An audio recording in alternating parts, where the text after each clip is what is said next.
नमस्कार, हमारे चैनल में आपका स्वागत है। आज हम तिल संकटी गणेश चतुर्थी की व्रत कथा और मंत्र के बारे में बताने जा रहे हैं।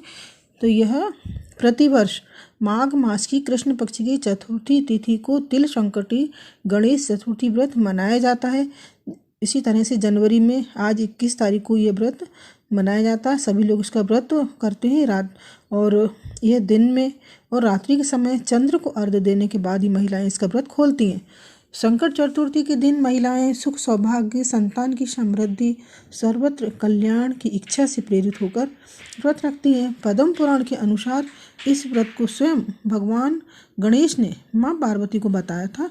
वैसे तो हर महीने की कृष्ण पक्ष की चतुर्थी को गणेश चतुर्थी कहलाती है, लेकिन माघ मास की चतुर्थी तिल संकटा चतुर्थी कहलाती है। पद्म पुराण के अनुसार आज के ही दिन कार्तिकेय के साथ पृथ्वी की परिक्रमा लगाने की प्रतिस्पर्धा में उन्होंने पृथ्वी की बजाय भोलेनाथ और मां पार्वती की 7 बार परिक्रमा की थी। तब शिवजी ने प्रसन्न होकर देवों में प्रमुख मानते ही उनको प्रथम पूजा का अधिकार दिया था। व्रत की विधि है। गणेश जी को पूजा संकट चौथ की भी इसको कहा जाता है। प्रातःकाल नित्य कर्म से निवृत्त होकर षोडशोपचार विधि से गणेश जी की पूजा करें और निम्न श्लोक पढ़कर गणेश जी की आप वंदना करें। इनका मंत्र है: गजाननम भूतगणादि सेवितम कपित्थ जम्मु फलचारु भक्षणम उमाशुतम शोक विनाशकारकम नमामि विघ्नेश्वर पाद पंकजम। इस तरह से मंत्र बोलकर और आपको गणेश जी का ध्यान करके पुष्प अर्पित करके मन ही मन गणेश जी का नाम का जाप करें और सूर्यास्त के बाद स्नान करके स्वच्छ वस्त्र पहन लें। अब विधि पूर्वक गणेश जी का पूजन करें। एक कलश में जल भरकर रखें, धूप दीप अर्पित करें और नैवेद्य के रूप में तिल और गुड़ से बने हुए लड्डू का ही आप भोग लगाएं और घी अर्पित करें। यह नैवेद्य रात्रि भर बांस की जो लकड़ी डलियाँ होती हैं, जो हमारी टोकरी, उसको ढककर उसमें यथावत रख दिया जाता है। और पुत्रवती जो स्त्रियाँ होती हैं, पुत्र की सुख समृद्धि के लिए व्रत रखती हैं। इस ढके हुए नैवेद्य को पुत्र ही खोलता है और भाई बंधुओं को बांटता है। ऐसी मान्यता है कि भाई बंधुओं को आपसी प्रेम भावना में वृद्धि होती है। यह अलग अलग राज्य में अलग अलग तरह से मनाया जाता है। चंद्रमा को कलश से अर्घ्य अर्पित करके पूजन करें, धूप दीप दें। धूप दीप के और पूजन करने के बाद आप कहानी सुने। तो एकाग्रचित्त होकर की कहानी सुनिए। एक शहर में देवरानी जेठानी रहती थी। जेठानी अमीर थी और देवरानी गरीब थी। देवरानी गणेश जी की भक्त थी और देवरानी का पति जंगल में लकड़ी काटकर बेचता था और अक्सर बीमार रहता था। देवरानी जेठानी के घर का सारा काम करती और बदले में जेठानी बचा हुआ खाना, पुराने कपड़े उसको दे देती थी। इसी तरह देवरानी का परिवार चल रहा था। माघ महीने में देवरानी ने तिल चौथ का व्रत किया और आने वाले तिल गुड़ का तिलकुट्टा बनाया। पूजा करके तिल चौथ की कथा सुनी और कथा सुनने के बाद तिलकुट्टा छीके में रख दिया और सोचा कि चांद उगने से पहले तिलकुट्टा और उसके बाद ही उसे खाएगी। वो कथा सुनकर वह जेठानी के यहाँ चली गई। खाना बनाकर जेठानी के बच्चों से खाना खाने को कहा तो बच्चे बोले, माँ का व्रत है, माँ भूखी है, जब माँ खाना खाएगी तभी हम खाना खाएंगे। जेठ जी को खाना खाने को कहा तो जेठ जी बोले, मैं अकेला नहीं खाऊंगा, जब चांद निकलेगा तब सब खाएंगे, तभी मैं खाऊंगा। जेठानी ने उससे कहा कि आज तो किसी ने भी अभी तक खाना नहीं खाया, तुम्हें कैसे दे दूं? तुम सुबह सवेरे ही बचा हुआ खाना ले जाना। देवरानी के घर पर पति बच्चे सब आस लगाए बैठे थे कि आज तो त्यौहार है, इसलिए कुछ पकवान आदि खाने को मिलेगा। परंतु जब बच्चों को पता चला कि आज तो रोटी भी नहीं मिलेगी तो बच्चे रोने लगे। उस पर उसके पति को बहुत गुस्सा आया। कहने लगा कि सारा दिन काम करके भी 2 रोटी नहीं ला सकती तो क्यों काम करती हो। पति ने गुस्से में आकर पत्नी को कपड़े धोने के धोबने से मारा और धोबना हाथ से छूट गया तो पाटे से मारा। वह बेचारी गणेश जी को याद करती हुई रोते रोते और पानी पीकर सो गई। उस दिन गणेश जी देवरानी के सपने में आए और उन्होंने कहा कि धोबने मारी पाटे मारी, सो रही है या जाग रही है?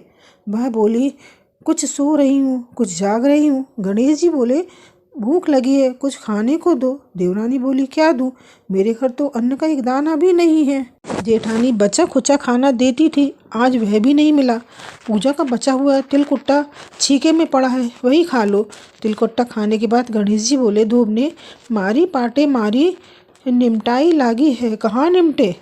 वह बोली, यह पड़ा घर, जहाँ इच्छा हो वहाँ निमट लो।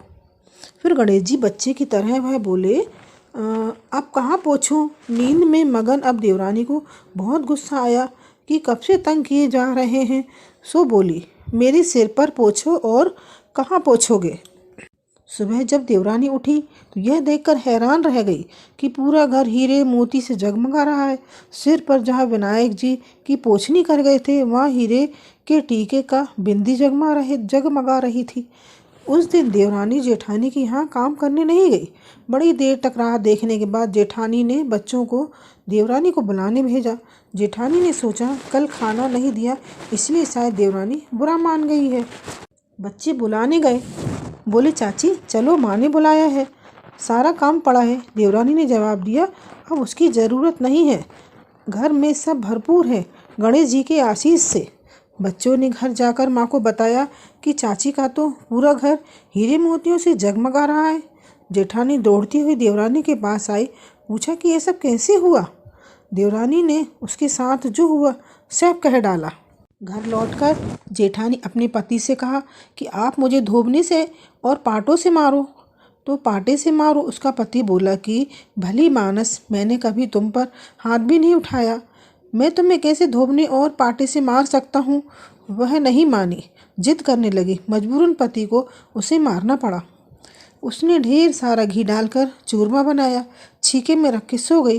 रात को चौथ विनायक जी सपने में आकर कहने लगे, भूख लगी है, क्या खाऊं।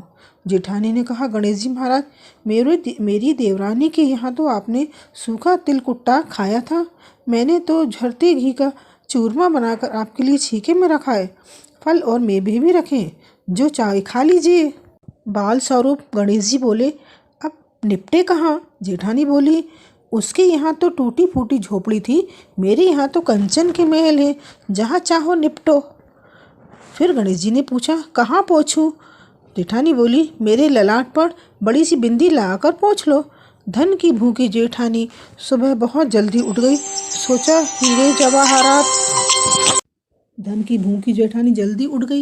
हीरे जवाहरात से घर भर चुका होगा, पर देखा तो पूरा घर में गंदगी फैली हुई थी, तेज बदबू आ रही थी, उसके सिर पर भी बहुत सी गंदगी लगी हुई थी। उसने कहा, हे गणेश जी महाराज, ये आपने क्या किया, मुझसे रूठे और देवरानी पर टूटे। जेठानी ने घर की और सफाई करने की बहुत कोशिश की, परंतु गंदगी ज़्यादा फैल गई।